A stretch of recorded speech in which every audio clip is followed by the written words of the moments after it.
Hi everybody, my name is Rina and welcome to my channel. In this video, I'm going to talk about how to level up your drawing skills, specifically in digital art. And in this video, I am redrawing portrait that I painted. There are two versions in this video, 2019, 2021. So you can see the progress that I made in drawing just in 2 years. I just wanted to share these speed paintings so that you can see what you can achieve in 2 years. And hopefully you can see the difference and the progress that I've made at that time. And I just wanted to talk about different tips and mistakes that you do and how to improve your drawing skills. So first thing, mistake number one that you do that prevents you from leveling up your drawing is distracting yourself while you're drawing. So if you want to really level up your skills fast, you need to focus on your skills and on whatever you do. Even if it's just a sketching time or you're working on an illustration or something. So try this type of focus method. There are a lot of apps for focusing and to keep a focus. For example, I use Forest. It's not a sponsored video. You can use any other app for focusing and for concentration. I use Forest. Basically, it's like almost like a game. So while you are opening this app and you are in the focus time, you cannot turn off the app screen and you cannot use any other app. So you're growing a tree, and while the tree is growing, you do whatever you have to do. And it's basically like setting a timer. And setting a timer is one of the greatest techniques for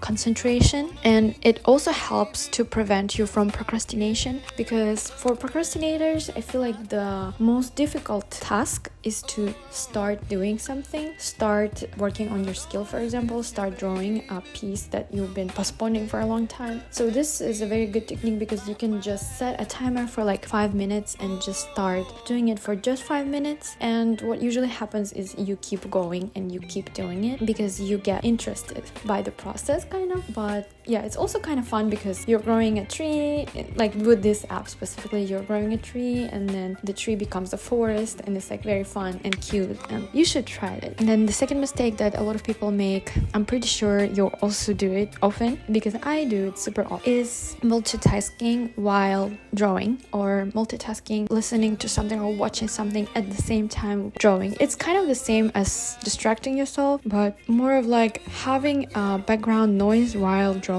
Sometimes it's really not the best idea if you want to focus on something. So if you're watching YouTube at the same time with the drawing, or watching a Netflix at the same time with drawing, it's sometimes a good idea to try to draw in just silence. I don't know, maybe for some people it sounds like really difficult.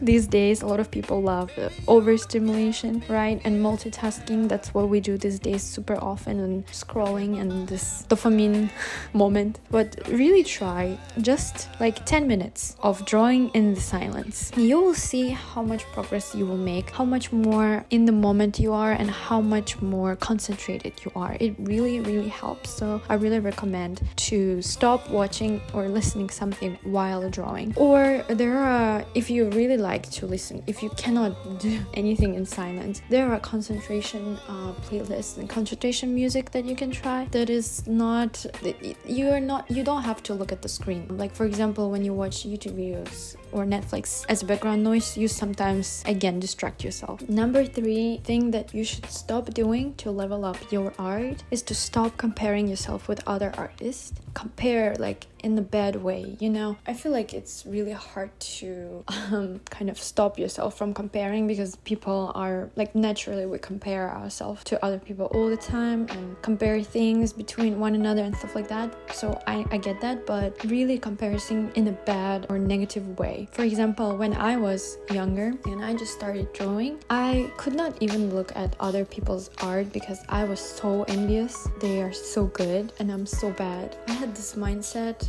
that if I look at somebody else's work, I'll definitely get super upset. Oh my god, I can never be like that. So I even stopped scrolling through other people's art, which is also really bad. If you want to really get better at art, you should look at other people's work and get inspiration from them and get like like good things and like some techniques and tips and tricks and just different things like that, because your skill is kind of like a combination of all of these small things that you kind of stole from people and made it your own thing, which is stealing in art is another topic for another video. But I really recommend, please look at other people's work and don't compare yourself, because every people have different path and different way of getting things. So people have different experience, different circumstances, and when I was younger I didn't understand that and I didn't know that.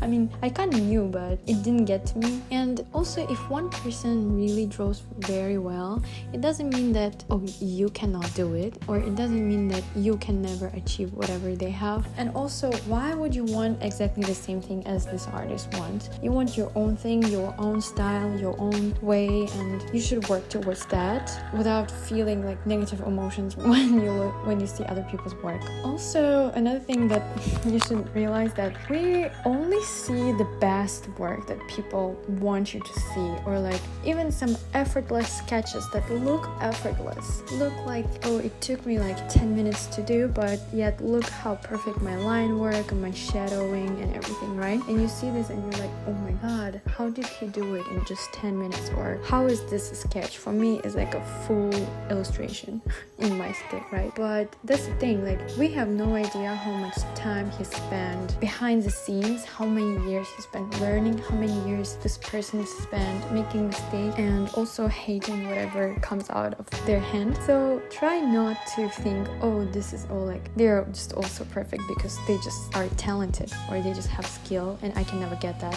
No, you can. Yes, you can. And I think number 5 that you should stop doing in order to level up your art skill and drawing skill is that you should, even if you focus very well, right, you have to do breaks. You cannot draw for like 2-3 hours straight. It's really not good for your brain and it's really easy to get burned out like that. So I would recommend every 20-30 minutes have small breaks, like 5-10 minutes. And especially if you use a timer method, it's easy to control and easy to organize. Yeah, you should be really careful with like time in relation to leveling up your skill. I think it's like scientific fact, I read it somewhere, that your brain is only focused for like 20 minutes and then you need break. So like you draw for 20 minutes and then you need to like recharge your energy battery kind of for like 5-10 minutes. But the key thing is that you have rest and then you go back to whatever you do, because some people, also me, get distracted in these 5 minutes and these 5 minutes become 10 minutes and 20 minutes and 1 hour and I forgot, was I even drawing? What did I do? So try to not distract yourself even during break as well. So these were the things that you, I think, should stop doing in order to level up your art skills. And now let's talk about things that you can do to improve your skills. So first thing, whenever you have photo reference, right, most people draw from photos, right? I think the best way to really level up your skill faster is draw from like real life, which I'm going to talk about that later. But if you draw from a photo, try to really think carefully about what are you drawing and try to analyze your reference very well. For example, if you're drawing a portrait, you should kind of try to learn it and study, like, what is this portrait like, where are the muscles of the face, where are the bones, where you can see the skull like inside, kind of, because we as artists, we do these studies of like anatomy, right, and skulls and like all this stuff for leveling up anatomy skills. But whenever we see a reference, we forget all that and just copy the photo. But that's not right. If you want to level up your skill for a long term and not just copy a photo, you should try to apply your knowledge that you already have on whatever reference you have. And for example, imagine if the light source on your reference would be on a different side. How would face look differently, or how the shadow on the face would look differently? And because you already know the reference very well, you see where is like the nose, where the eyes, you can imagine that. You don't have to draw. I mean, you should try to sketch that at least, but you don't have to do it. Just study very clearly the reference. And then second tip related to that, try to draw the reference from memory. I know that sounds really scary and difficult, but if you just do a study for yourself for fun from photo, try to do that in the next one without photo. It doesn't mean that using references is bad. It's just one of the exercises you can do to kind of train your brain into thinking, into imagining things, into remembering things. Because especially if it's like anatomy study or something like that, you know, you can see some like pro artists, experienced artists, they can draw without even using references, which is both good, right? You need to draw references, but you need to know how to use references, but you don't want to always rely on them. And some people have so much muscle memory and so very trained brain that they can draw a portrait. And I'm not bragging, but I can draw a portrait without photo. I mean, most people who are drawing for like so many years and did so many portraits can do that. So that's what I'm saying, that you should try to replicate the reference without the reference actually. So you know how with learning languages, for example, or like with learning anything, for example, if you're learning Japanese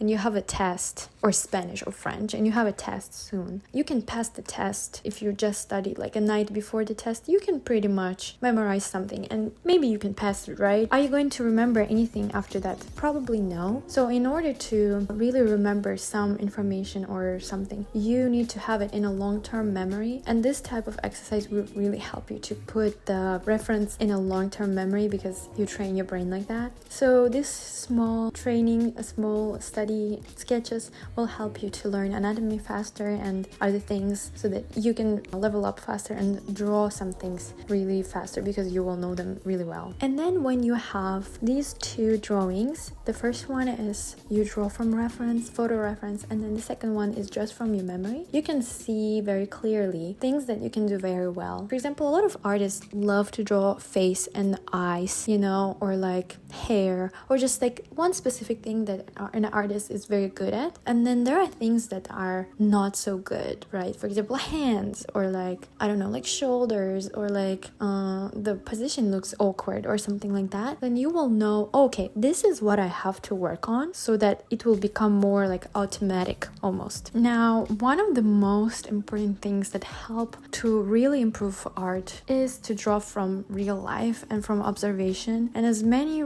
sketches you make, especially if it's people, especially if it's like short sketches, and especially if you do it frequently, there's no way you're not going to level up fast. First of all, drawing from photo is, I think it's easier. A lot of people draw from photo and it's kind of convenient, right? You can draw from a photo for like 2 days, for a week, for a month, for a year, and it's not going anywhere. But from observation, you only have this much time and this much like momentum kind of to do it, because the lighting will change or the condition will change, or for example, if it's a person, they usually like move or something, which makes it more difficult to draw. But that's exactly why it is so good. It helps you to be out of your comfort zone, but at the same time, whatever is keeping you out of your comfort zone is improving your skills so much. Thank you so much for watching. Like, subscribe, comment, and I'll see you next time. Thank you. Bye bye.